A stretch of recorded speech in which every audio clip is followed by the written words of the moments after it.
Thanks for joining me here at Shoptalk Europe 2023. Thanks, Tom. It's great to chat with Marketplacer about your marketplace solutions here in Barcelona in beautiful Spain. So I'd love to hear more about Marketplacer. You've really been expanding your European operations, as has McFadden Digital in Europe. Great opportunity here. So you've grown your team and your clients. Could you talk about both of those aspects of your European operations? Yeah, sure. So, look, it's an exciting time for me personally. I've moved over here with my beautiful wife and my 7-year-old child. So we've been in the region for about 12 weeks now, but I've been backwards and forwards to this region a half a dozen times over the last year, winning business and getting ourselves settled. So look, we're expanding rapidly. Europe is a big focus area. We've got a number of really great clients in region as well. And it's really around making sure that we can support them in region, in time zone. So we have all the usual functions that you'd expect from a SaaS platform across go-to-market, so sales and marketing and solution engineering. And what's your delivery? VP? Yes, I'm the VP of Solution Engineering, and then customer success as well. So great, looking to, we've got some amazing people that have joined from the Australia team, as well as hiring some amazing talent locally as well, and really looking to double down and double the team over the next few months as well. Great, and we love seeing your team in the US as well, so really a global expansion of Marketplacer. Yeah, very much so. Yeah, I mean, we've had some great success in North America. That's a continued focus, and as I said, existing customers and new business in region as well means Europe is a big focus. And you also released some new features like the Marketplacer seller community? That's correct, yeah, so that's really hot off the press, so that was in the last 48 hours. So big announcement here at Shoptalk? But look, that's been a real strategic initiative over the last year, so that's a real partnership with us, with leading channel managers globally, and the main purpose is it allows operators to use a directory to find sellers in their region and allows them to stock their shelves at pace.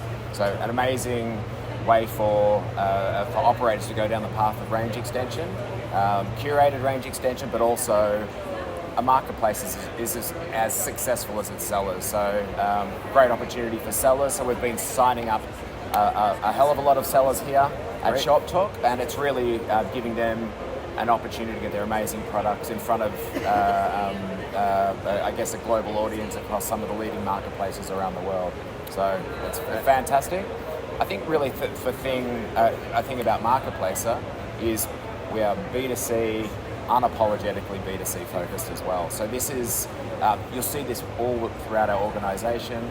So product and engineering, it really allows them to focus on a certain customer type and release features that really make sure it accelerates their growth. So things like seller onboarding, product induction, massive focus, and seller community is a big example of just one of the many initiatives that we're releasing. That's great. Having your own vendor aggregation network, Van, is really important for the ecosystem. It's a two-sided equation. You have to have your buyers, you have to have your sellers. You can't do one without the other. Very much so, yeah. Great. And that also integrates with the M-Connect toolkit for connecting to sellers as well, right? Complements it? It does, yeah, very much so. I mean, M-Connect is a suite of pre-built connectors to all the leading commerce platforms and point-of-sale systems. So if a third-party seller was already on Shopify, for example, point and click, no code integration, and it's frictionless. They can continue enriching products in their environment. As those products are created and approved and live, they flow through into their assigned seller portal within Marketplacer, and then any orders that are captured on a marketplace flow back in through Marketplacer and onto through M-Connect and into the third-party seller's e-commerce platform, and they dispatch like any other product. So it's frictionless, and that's what we aim for. So. Right, that automation is so important in making it a easy flow. And you have, can you list off some of the connectors that you have integrations to in the M-Connect toolkit? Yeah, Shopify, BigCommerce, Salesforce Commerce Cloud. It's all the ones that you'd expect to see, and everything that's focused on a mid-market seller. Great. And so with that and with some of the other tools, the great offerings from Marketplace, you've won a lot of new clients, launched quite a few as well. Can you tell us about some of those around the world? Yeah, we had a new, well, it's not necessarily, we've had this customer for a while, but they've gone through a re-platform, so they've replaced their e-commerce platform with BigCommerce. Okay. So that's a website called thedom, thedom.com. It's a fashion marketplace, doing amazingly well. It's Australia focused at the moment. So commerce platform is BigCommerce, and that's using the marketplace BigCommerce Accelerator. Excellent. And you have another one in Europe here, right? Yeah, that's really interesting. So it's a website called fin.no. It's a part of the Shipstead group. It's technically a classified listing website, but what we're really looking to do there in partnership with Shipstead is get purchasing opportunities in front of their very loyal customer base as well. But it's a sustainability-focused circular economy. So a consumer can go onto the fin.no website. They can find reconditioned mobile handsets from approved sellers that are allowed to refurbish and recondition handsets. So a great way to extend the life of a mobile phone just past a single user, and that's the reality of where we are today. Consumer electronics, apparel, big contributors to landfill, unfortunately, and this is just a great way to obviously continue the life of a phone onwards. Yeah, that's great. That's one of our go-to-market offerings is around circular economy marketplaces for sustainability. And here at Shoptalk Europe, the first 3 keynotes were all talking about marketplaces for sustainability. Amazon talking about their marketplace and how they're optimizing impact for earth-friendly activities. ThreadUp for recycling clothes, the circular economy for the apparel industry, and Zalando as well, talking about their marketplace and how they're using circular economy benefits for marketplaces. Again, that's the interesting for me as well is I've been working in this region. I've lived previously in Europe, but a long time ago. Definitely working on some dated information, but I've been coming here a lot over the last year, and I see it.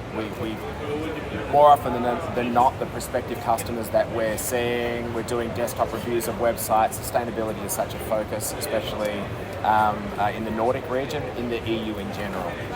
And so a lot of the initiatives that we're looking at the moment is, well, how can we as a marketplace that facilitates an operator finding many, many third-party sellers, if sustainability is such a focus for the operator, well, the sellers are an extension of your brand, they're representing your brand, they need to be following that sustainability ethos as well. So we've got some great tools that we can use and ways that during our seller onboarding process to make sure that we're onboarding sellers that are sustainability focused as well. Great. Yeah.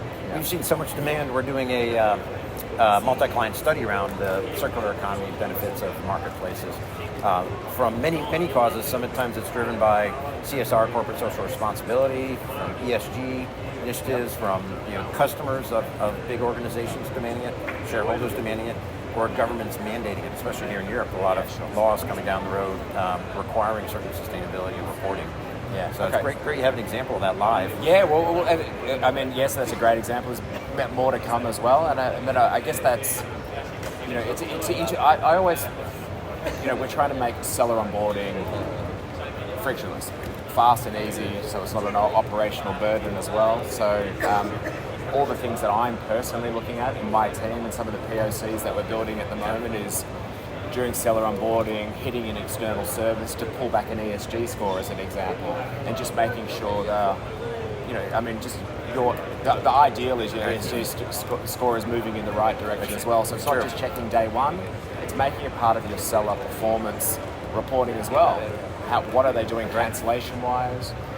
What are they doing refund-wise? What's the customer experience with that seller in general? But again, what's their ESG score? Yeah, I think there's a lot of opportunity to be using that as a continual metric, even as a way to incentivize sellers to continue going down the path of being more sustainable as well. So whether it's options around, could be reductions in commission or different things there, but there could be some great incentives that you can do to really make sure your sellers come along for the journey as well. Yeah, we've seen KYC, KYB, know your customer, know your business, and AML, anti-money laundering, more of the financial aspect of seller validation being a big issue for many years, but the ESG score you mentioned is a great point, how that's important now in recruiting and onboarding and managing sellers. Yeah, very much so. And that's, I mean, even with PSD2 compliance and that as a topic, doing an AML KYC check today and never doing it again is not helping anyone. Correct. So, so there needs to be a continual hold event that takes place to make sure that the AML checks are still coming back in with the thumbs up as well. Yeah. Great. Yeah. Excellent. Well, Luke, it's been great chatting here at Fantastic. Shoptalk Europe 2023. Yeah. Thanks again for your time. My pleasure.